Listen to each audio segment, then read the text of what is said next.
Hi friends, welcome to Salem Padma சமையல். இன்னைக்கு நம்ம என்ன பார்க்க போறோம்னா பூர்ண கொழுக்கட்டை. அது பாத்தீங்கன்னா தேங்காயும் பொட்டுக்களையும் வச்சு கொஞ்சம் சூப்பரா செய்ய போறோம். வாங்க போய் பார்க்கலாம். அதுக்கு முன்னாடி நம்ம சேனல் இப்பதான் பாக்குறீங்கன்னா சப்ஸ்கிரைப் பண்ணிக்கோங்க.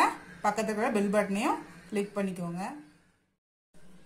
இப்போ அந்த கொழுக்கட்டை செய்யறதுக்கு பூர்ணத்துக்கு ஃபர்ஸ்ட் தேவையான பொருள் பார்த்துக்கலாம்.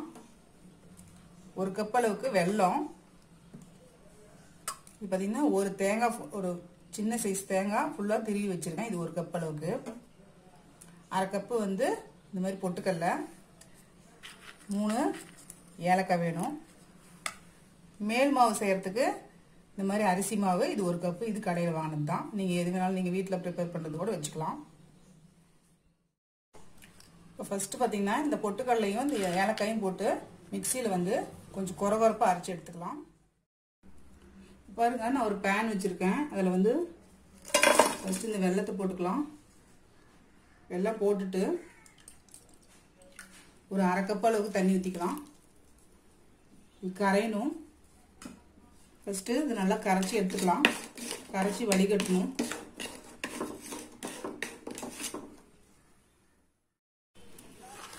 பாருங்க, வெல்லம் நல்லா கரைஞ்சிருச்சு. இப்போ இது நம்ம வடிகட்டி எடுத்துக்கலாம்.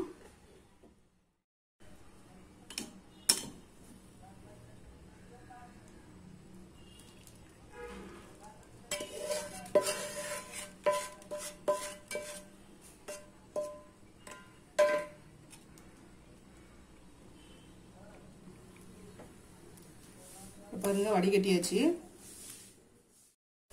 இப்போ இதில் இந்த துருவன தேங்காய் போட்டுக்கலாம்.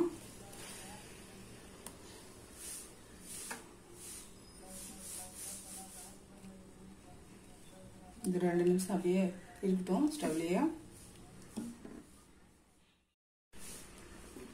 இப்போ பாருங்க, நல்லா தேங்காய் சேர்ந்து வருதுதோட பாகு வெல்லமும். இப்போ வந்து நம்ம அந்த பொட்டுக்களையும் ஏலக்காயும் போட்டுருக்கோங்களா, அதை போட்டுக்கலாம். கொஞ்சம் கொஞ்சமாக போட்டு மிக்ஸ் பண்ணிக்கோங்க. நான் கட்டி போட்டுரும்.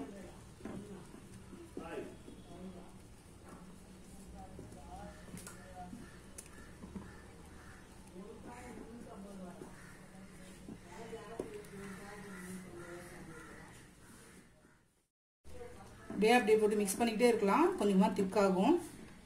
கொஞ்சம் மீடியம் ஃப்ளேம்லேயே வச்சுக்கோங்க, இல்லைன்னா தெளிக்கு மேலலாம்.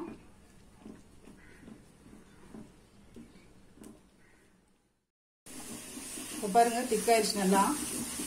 இப்போ ஃப்ளேம் கொஞ்சம் அதிகமாக வச்சுட்டோம்னா நல்லா சீக்கிரமாக ரெடி ஆயிடும்.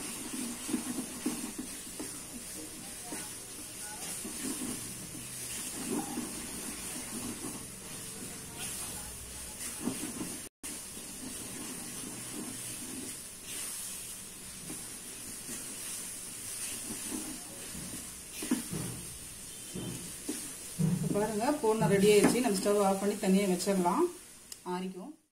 இப்போ பாருங்க, மேல் மாவு செய்யறதுக்கு நான் பேன் வச்சிருக்கேன். நம்ம மாவு எந்த கப் இருக்கிறோமோ அதே கப்லயே ஒரு கப்பு தண்ணி,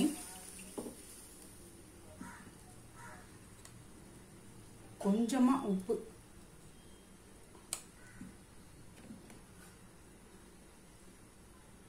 கொஞ்சமா நல்லெண்ணெய் ஊத்துறேன். தண்ணி கொதிக்கட்டும்.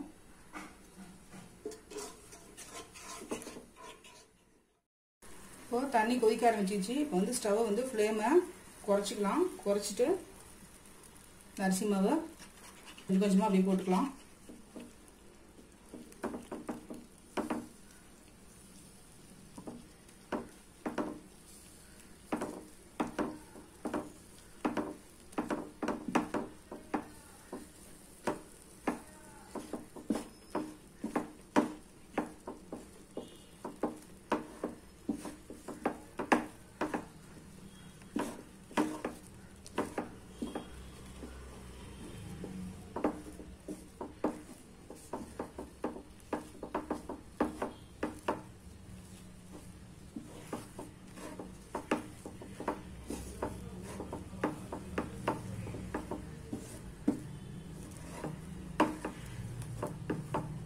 பாருங்க, இது பழைய அரிசி மாவுனால முக்கால்வாசி தான் கொட்டினே சரியா போயிடுச்சு. அதனால வந்து ஃபுல்லா கொட்ட வேணாம், கொஞ்சம் கொஞ்சமா கொட்டினோம்னா நமக்கு தெரியும்.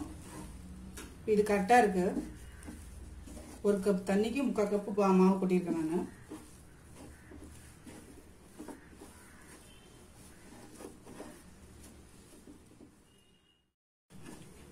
சேர்ந்தாப்புல வருது. இந்த அளவுக்கு எடுத்தால் தான் மாவு வந்து வெடிப்பு இல்லாமல் நல்லா வரும். ஸ்டவ் ஆஃப் பண்ணிடலாம். இப்போ பாருங்கள், நான் கீழே எடுத்து வச்சிட்டேன். இப்போ வந்து ஒரு துணி போட்டு அப்படியே கொஞ்ச நேரம் மூடி வச்சுக்கலாம். ஆனதுக்கப்புறம் நம்ம கொழுக்கட்டை செய்ய ஆரம்பிச்சுக்கலாம். இப்போ ஓரளவுக்கு ஆறி இருக்கும். இப்போ நல்லா நம்ம சாஃப்டாக பிசைஞ்சு வச்சுக்கலாம். சூடு இருக்குங்க, ரொம்ப ஃபுல்லாக ஆறக்கூடாது. லைட்டாக கோயிலில் கொஞ்சம் எண்ணெய் தடவிட்டு இந்த மாதிரி நம்ம சாஃப்டாக பிசைஞ்சு வச்சுக்கிட்டோம்னா செய்ய கொஞ்சம் நமக்கு இதாக இருக்கும். இப்போ நம்ம கொஞ்சமாக மட்டும் எடுத்துக்கிட்டு மீதி வந்து ஈர துணியே போட்டு மூடி வச்சுக்கலாம். பாருங்கள், இந்த மாதிரி மோல்டு எடுத்துக்கிட்டு எண்ணெய் தடவிக்கலாம். இப்போ க்ளோஸ் பண்ணிவிட்டு கொஞ்சமாக இந்த மாதிரி மாவு எடுத்துட்டு உள்ளே வச்சுக்கலாம்.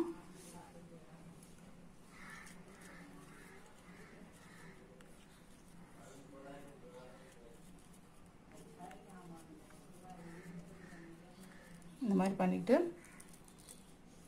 இதுக்குள்ளே வந்து இந்த பூர்ணத்தை வச்சுக்கலாம். அதுக்கு மேலே கொஞ்சமாக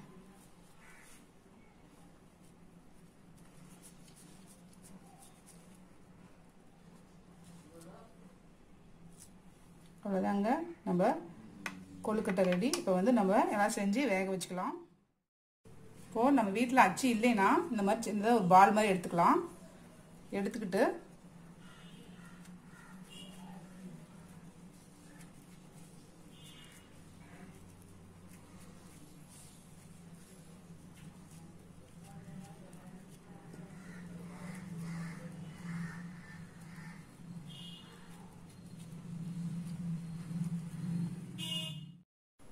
இந்த மாதிரி பண்ணிக்கிட்டு கொஞ்சமாக பூர்ணம் வச்சுக்கலாம்.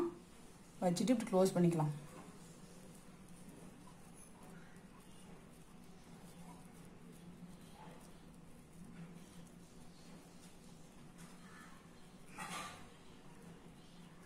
இது ஒரு மெத்தட். இப்போ பாருங்க, நான் இட்லி பாத்திரத்தில் வந்து வச்சுட்டேன். இது வந்து பார்த்தீங்கன்னா மூடி 10லேருந்து 15 நிமிஷம் வேக வச்சு எடுத்துக்கலாம். இப்போ பாருங்க, 15 நிமிஷம் ஆயிடுச்சு. நம்ம ஓப்பன் பண்ணி பார்க்கலாம். அவ்வளோதாங்க, நம்ம கொழுக்கட்டை ரெடிங்க. இப்போ பாருங்க, நம்ம செஞ்ச பூர்ண கொழுக்கட்டை ரெடி ஆயிடுச்சுங்க. இது பார்த்தீங்கன்னா நம்ம சீக்கிரமாகவே பண்ணிடலாம்.